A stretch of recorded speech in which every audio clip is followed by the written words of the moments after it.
So last year, the ACCC, which is the Australian Competition and Consumer Commission, looked into the role and practices of digital platforms, particularly in the Australian news landscape. And it made a number of recommendations, and the government has decided to enact some of those recommendations, one of which was a bargaining code between the digital platform players and also traditional news media in Australia.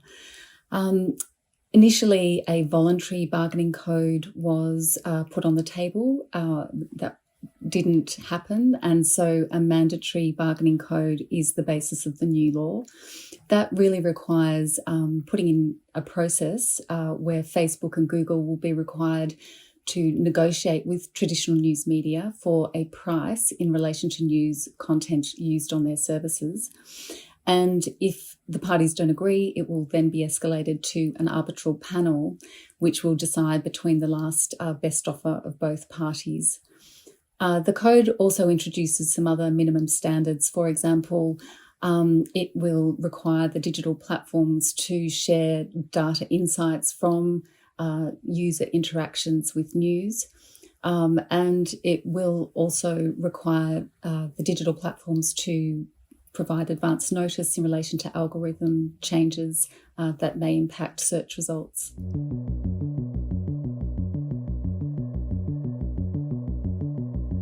The government has felt it necessary to introduce this kind of regulation for two reasons. One is competition, and the other really as a means of protecting the fourth estate, namely the press, as a core pillar of our democracy. So the press has traditionally really been a guardian of the public interest, and it's been something that has provided another layer of checks and balances in addition to our formal separation of powers doctrine in the Constitution, which is the separation of the legislative, judicial and executive arms of government. And so the role of the press has been very important in terms of holding those governing institutions to account.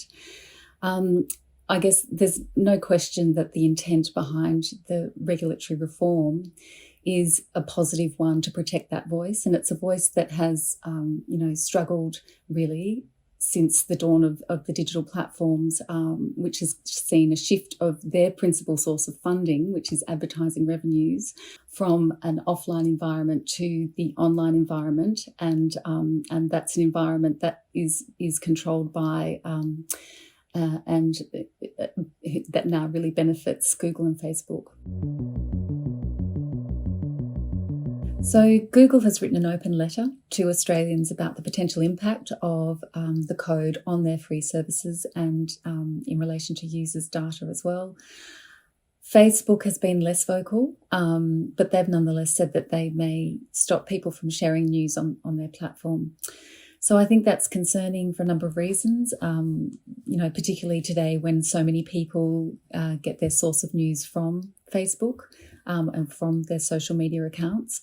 So I think, there's a potential unintended consequence that might arise as a result of all of this, which might be, a rise in fake news and unverified content and content from less trustworthy sources, and potentially, extremist content as well. And that would be a real shame if that were to happen, because the whole genesis of this regulatory reform is really to support, an independent press that is properly funded and that can, help ensure that there's content that is held to proper journalistic standards, that's verified, that's double-sourced, that's overseen by an editor. So I think that could be a real problem. Traditional news media in Australia have been supportive of the code.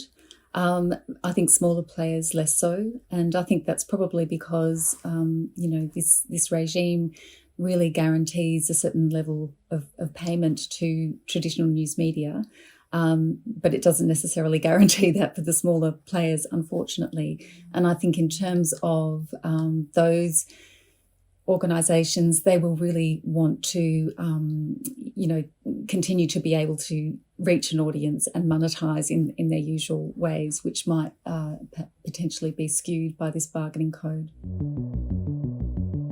They're anticipating for the law to come into effect by the end of the year. There is a consultation process going on at the moment.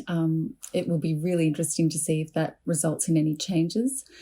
But I think it will probably play out in becoming law, and I think it will probably play out in creative ways in terms of how news content is shared,